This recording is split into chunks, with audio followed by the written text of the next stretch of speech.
Hi everyone, Gaga Joy. Gaga Joy's cooking. It's about 9 o'clock at night at my house, which is a little bit late for me to be doing this.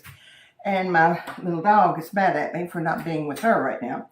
But we have a viewer that asked me if I knew how to make salt rising bread. And I had to say no. And I asked my sister, I said, do you remember Mama ever making salt rising bread? And she said no, but she loved it.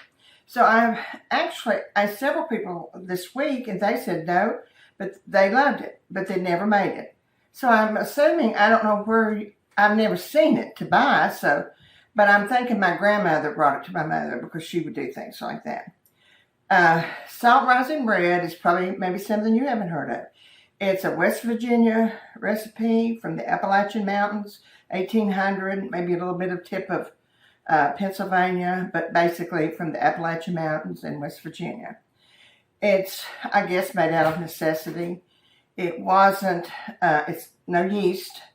So it raises from the bacteria. It says salt, but there's only an eighth of a teaspoon of salt in it. So what they think happened was when the settlers, or, when they had cook stoves, they had rock salt. So they would heat the rock salt, make a little hole in it and set their bowls or their jars or whatever to put their starters in. And that's the hardest part about, this is probably the simplest recipe you'll ever make because it doesn't have that much in it. The hardest part is that you have to make your starter. It has to be kept between 105 and 110 degrees for 10 to 12 hours. And they had their way, so other people have had to come up with a way. And the way I'm going to use it is you don't cut your oven on, but you cut your oven light on. And I let it sit for a couple of hours, and mine comes up to about 104 or 105, so I'm figured it will probably, during the night, when there's no anybody opening the drawer or the door to see, it'll probably be that 105. If you don't have that, I heard a gentleman say that you could put your starter maybe under a pot and put a drugstore heating pad over it. On low, you're probably going to get 110. So it's actually the easiest for me is my oven with the light on. Maybe you could also maybe a slow cooker with a little bit of water in it. Cover it up. I don't know. But if you do have a oven thermometer, mine's very old, but it's just an oven thermometer that you put in your oven, and I guess just that. If you have one of those, or you have maybe a house thermometer, any kind of thermometer that you use, you may use. I've been very excited about making this. There's two ways to make a starter. We're going to make both of them, and we'll take it to the end. And you pick the one you like best. If you have any trouble, I'm here. All you got to do is let me know, and we'll go from there. The first starter is with a potato. I took the little places off of it. It didn't look too good. This one, you just put the potato in the jar or bowl. You can use your bowl.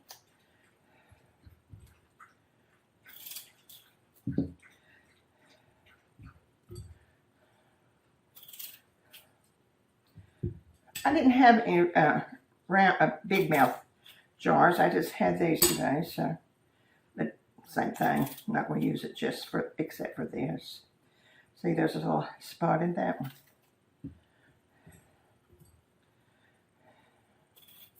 And this was a bag of potatoes, so you don't know what you're getting.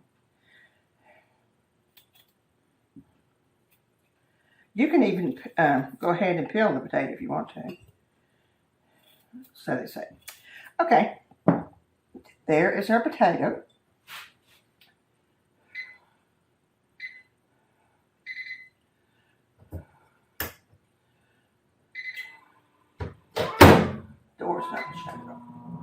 We'll let that, and next you put, I've got it all written down, 2 tablespoons of sugar on top of that. A heaping teaspoon of baking powder, not baking soda. I mean soda, it's baking soda, not baking powder.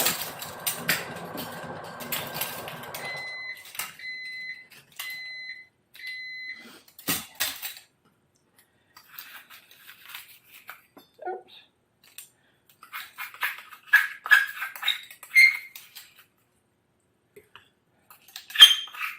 I've had it sitting there all day.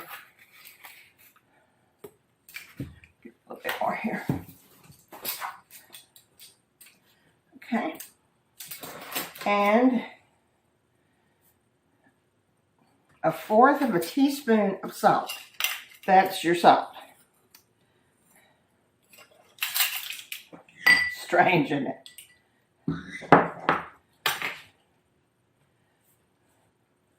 Three tablespoons of all-purpose flour.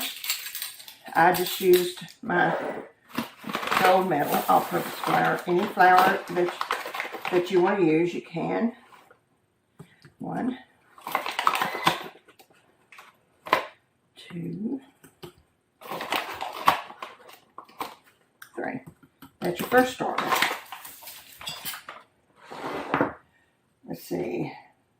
The potato, the sugar, the baking powder, the salt, all-purpose flour, and the next one is you cover all of this with boiling water.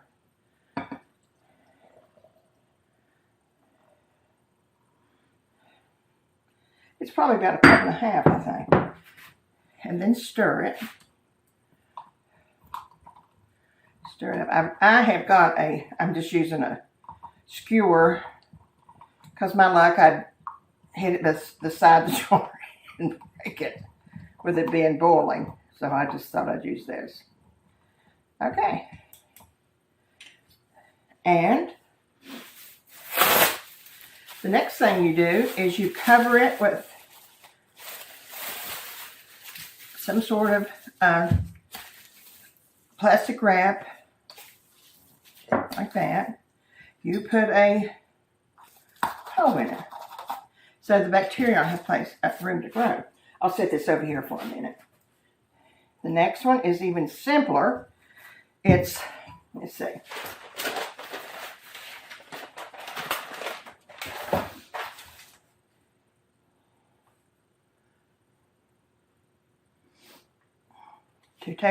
Okay, this is cornmeal. Now this has cornmeal in it. Most people use the cornmeal instead of the potato. I've never used either one of them, so I'm assuming that either one of them is good. And from what I understand, I went ahead and got the cornmeal with the germ in it and everything, the stone ground. But what I understood last night is it doesn't matter. But I went ahead and used it since I already had it. Now is a 1/4 of a teaspoon of baking soda. Just 1/4 of a cup.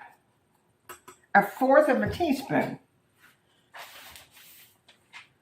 1/4 of a teaspoon of salt.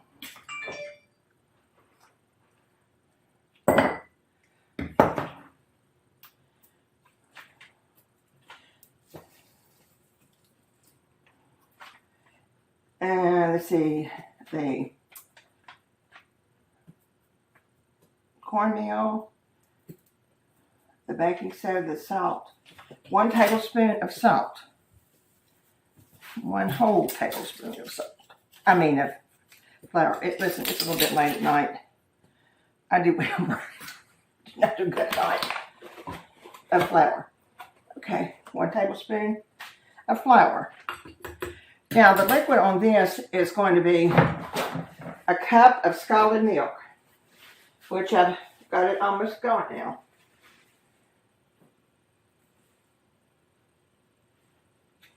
Scalded milk is, you don't let it boil.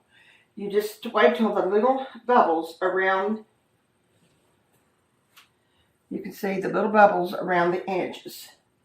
That's your scalding milk. And it's a cup.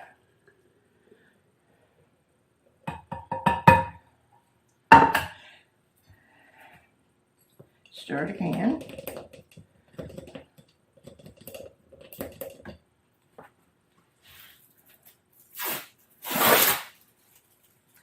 Cover it with our plastic wrap.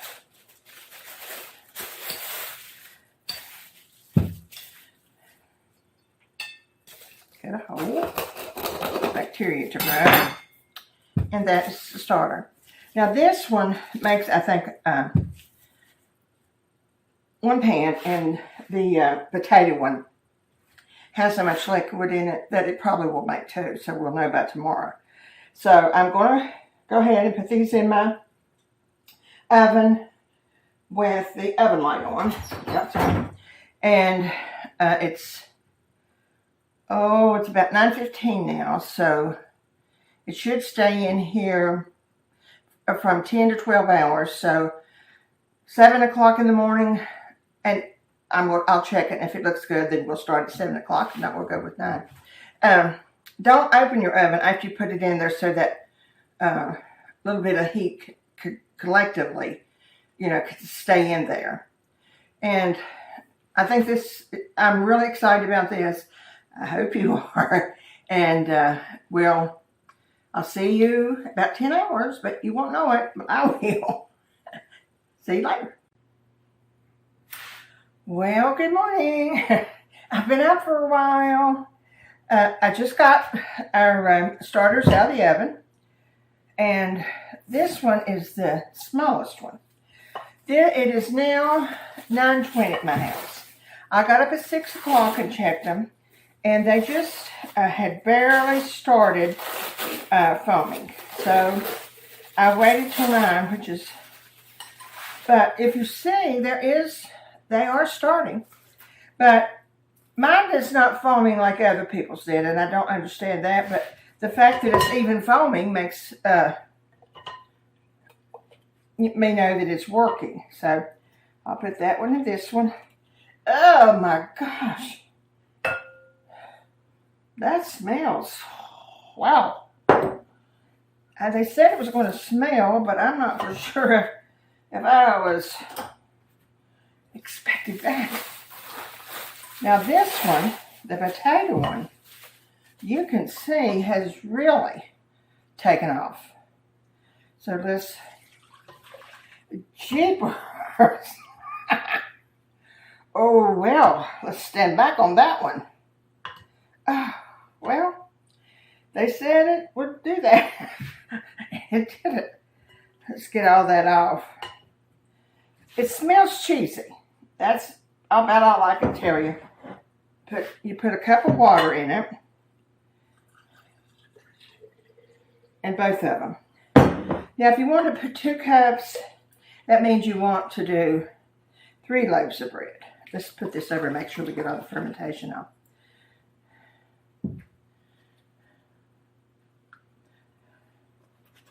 So the more cups, you can add more and make more if you want to, because that would be the starter.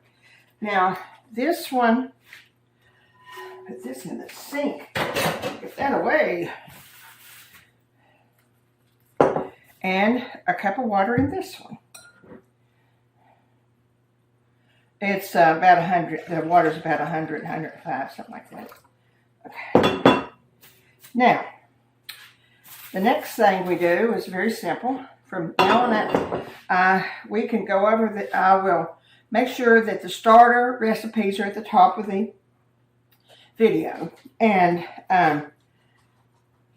the rest of it is pretty much on you to figure it out. Because depending on how much you want. And also, if you want salt in it.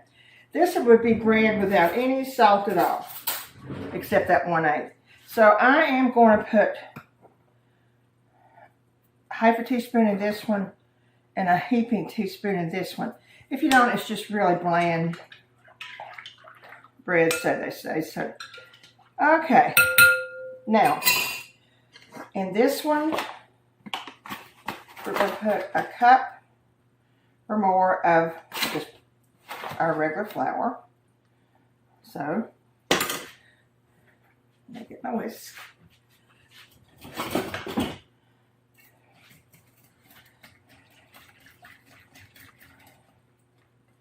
And you make it to the consistent, this is step 2. Last night was step 1. This will be step 2 for us. You make about the consistency of pancake batter. So it's going to have another one here. One. So we'll go 2 in this one. Yes.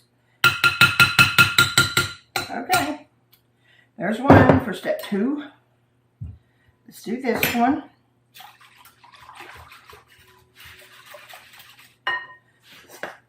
Now this will make one, I think, 1 loaf. Let's go high. Now the smell is dissipating. I have a long way to go, believe me. So this is 2 cups of flour, give or take. Okay.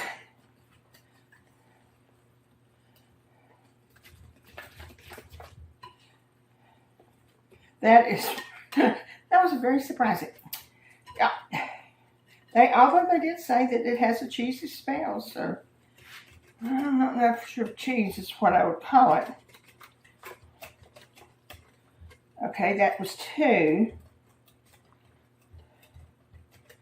So let's make it 2.5.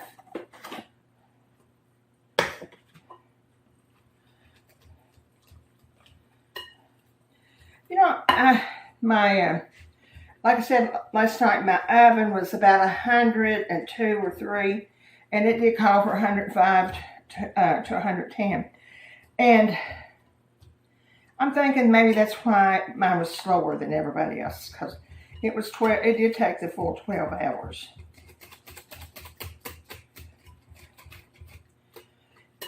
And I did some more research on this, and this is actually a desired bread, one that people travel to eat. See all the little air bubbles on it? And there's no yeast in it. And that it's a dying, I think I told you yesterday, it's a dying recipe. The historians ask you to make it so that it doesn't die because it's on that way out. You see the bubbles in that one? And to make it and, you know, pass it on to your children, grandchildren, because it is an Appalachian recipe. It's on its way out. And, you know, we do like to keep a little bit of a heritage, especially here in Virginia and West Virginia. So, stopping point on 2. This has to set in a warm place, preferably back in your oven if you want to. Or I'm going to leave mine on my stove because of the light up here. Plus, I'll be doing some other things around the stove this morning, and I think it'll be very well kept warm. So, if it should double, it's 9:30 now, so 9:30, 10:30, 11:30. We'll give it another shot at 11:30. Well, we're back, and this is the 3rd act of our bread. Let's do the small one first. You can see the where it's growing. This one is different than the other ones that you've ever had when you're doing bread. It's going to be a hard one.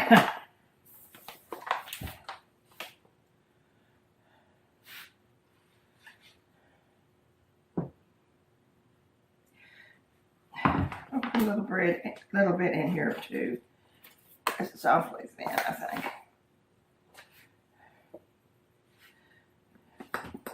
I've decided I'm going to go ahead and make a starter right after I get through this, because I've already got people who want it. I love for bread, so might as well just go ahead and get started. And after the first time, you know, it'll be old, this old hack. Okay. Now, you just dump this in the middle of your flour that you put on the board.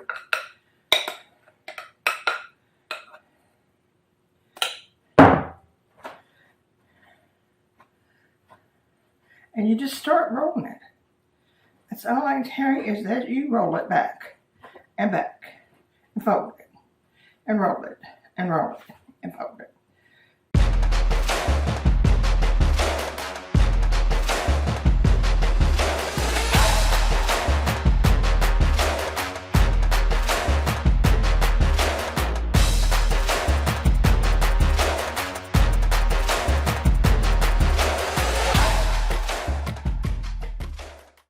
Now I have greased my pans.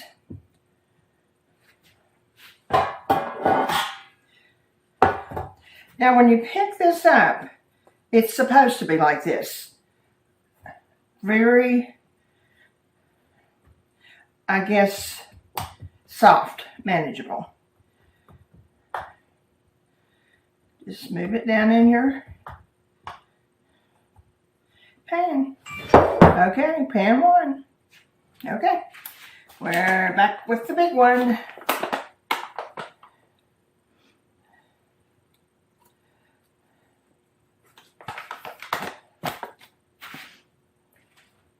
And you can see how it's really bubbled up. I'm telling you, that may be pancake thickness, but I think I would have put more flour in it than that, because it's almost like water. Let's try that before we put it out. Like I said, this part is up to you. From the starter to letting it, adding warm water and flour, letting it raise 2 hours.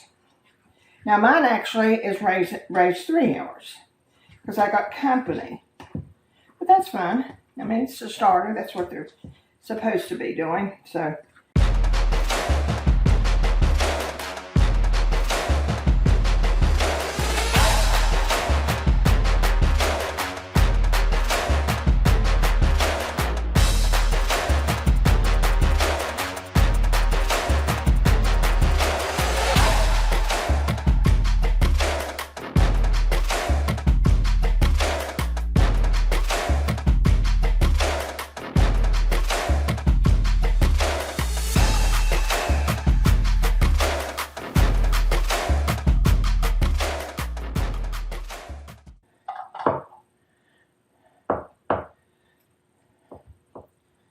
There we are.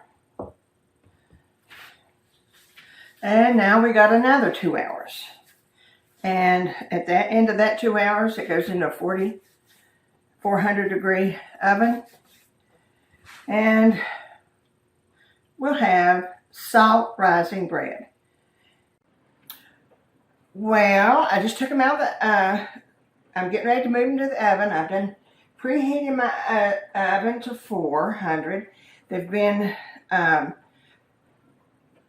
raising for 2 hours, and I almost let them raise too much. They're supposed to stay just beyond that, but I don't think that little bit's going to hurt them. So, in the oven we go. Here we are. It took a half an hour. See the color of it? It's not a white bread. It's sort of a, and they say the best way to eat it is to toast it in your toaster. And I'm just going to see how crispy it is. Let me taste it. I broke a piece off the other day. Listen how crispy it is.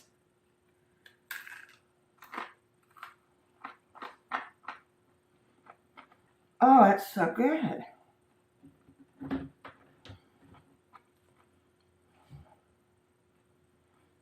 That is absolutely good. Well, it's been a long day for me. From 9 o'clock last night, it is 3:15. Of course, I left it out 15 minutes to cool. So it's 18 hours to make this 3 loaves of bread. Been a good day. It's a beautiful day here. Take care of yourself. Remember the joy and the people that are hurting. And we'll see you soon. Take care of yourself.